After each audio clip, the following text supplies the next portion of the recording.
Sel merupakan unit terkecil yang menyusun tubuh makhluk hidup dan merupakan tempat terselenggaranya fungsi kehidupan. Sel pertama kali ditemukan oleh seorang ilmuwan Inggris yang bernama Robert Hooke pada tahun 1665. Sel prokariotik dapat dimaknai sebagai sel yang belum memiliki membran inti, sehingga tidak memiliki batas yang tegas antara inti sel dengan sitoplasma. Sel prokariotik memiliki struktur yang sangat sederhana dan biasanya hanya ditemukan pada organisme bersel satu, yakni bakteri dan archaea. Struktur sel prokariotik yang pertama yaitu pili atau fimbria, berbentuk seperti bulu halus yang merupakan alat pelekat sel bakteri pada permukaan substrat dan digunakan untuk melakukan transfer materi genetik. Kapsul berfungsi untuk menempel pada substrat dan memberi resistensi dan perlindungan diri terhadap sistem pertahanan inang. Kapsul bergelatin juga dapat berperan sebagai pengikat antara sel-sel pada bakteri untuk membentuk koloni, Yaitu dinding sel. Fungsinya ialah memberi bentuk sel yang tetap karena sifatnya yang kaku. Sebagai pelindung, terdapat pori-pori jalan keluar masuknya molekul-molekul dan mengatur pertukaran zat serta reproduksi.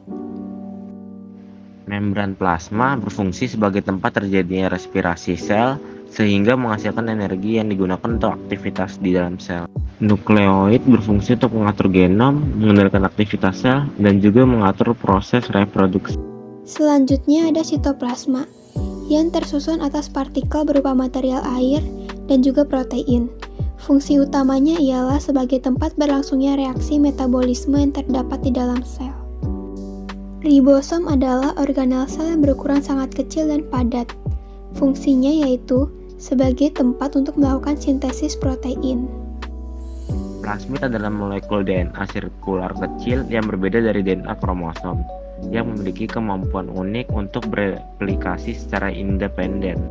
Dan yang terakhir ada flagella atau bulu cambuk, yang berfungsi sebagai alat gerak sel. Ciri-ciri sel prokariotik, yaitu yang pertama, tidak memiliki organel lain selain ribosom. Yang kedua, sitoplasma serta materi genetik bercampur, sehingga materi inti tidak dibatasi oleh membran inti, melainkan hanya mengumpul pada daerah yang disebut dengan nukleoid. Yang ketiga, DNA ditemukan dalam sitoplasma dengan bentuk cincin bulat. Yang keempat, mempunyai flagella sebagai alat gerak. Yang kelima, tidak dijumpai badan Golgi, mitokondria, dan retikulum endoplasma, tetapi ditemukan adanya ribosom. Sel eukariotik merupakan sel yang memiliki inti atau nukleus yang dikelilingi oleh membran, sehingga sel ini memiliki dua membran, yakni sitoplasma dan membran inti.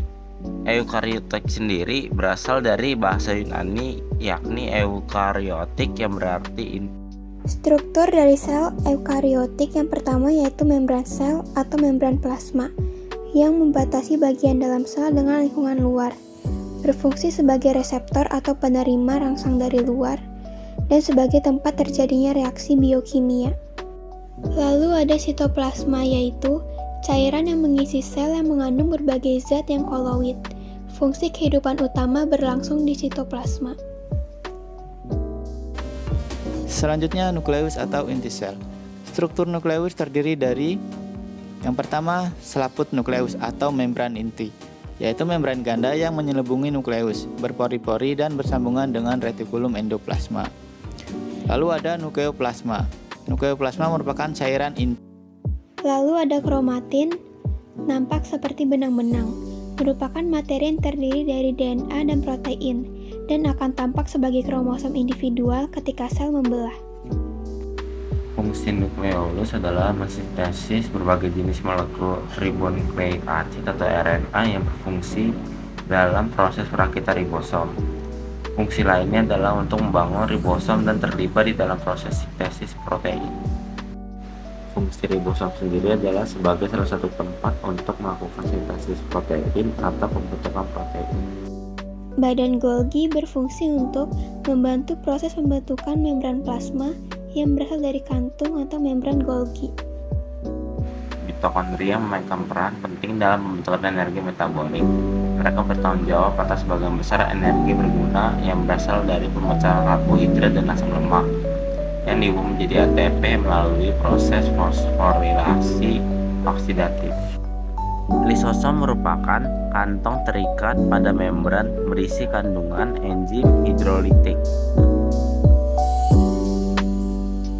Peroksisom merupakan organel dengan fungsi metabolik terspesialisasi dengan menghasilkan H2O2 atau hidrogen peroksida sebagai produk samping. Kemudian, produk samping ini akan diubah menjadi H2O atau air dan O2 atau oksigen. Vesikel sekretorik ini mewakili situs subseluler utama untuk biosintesis, penyimpanan, dan sekresi neurotransmitter dan hormon yang digunakan untuk komunikasi sel-sel dalam sistem saraf dan endokrin untuk kesehatan dan penyakitan. Selanjutnya ada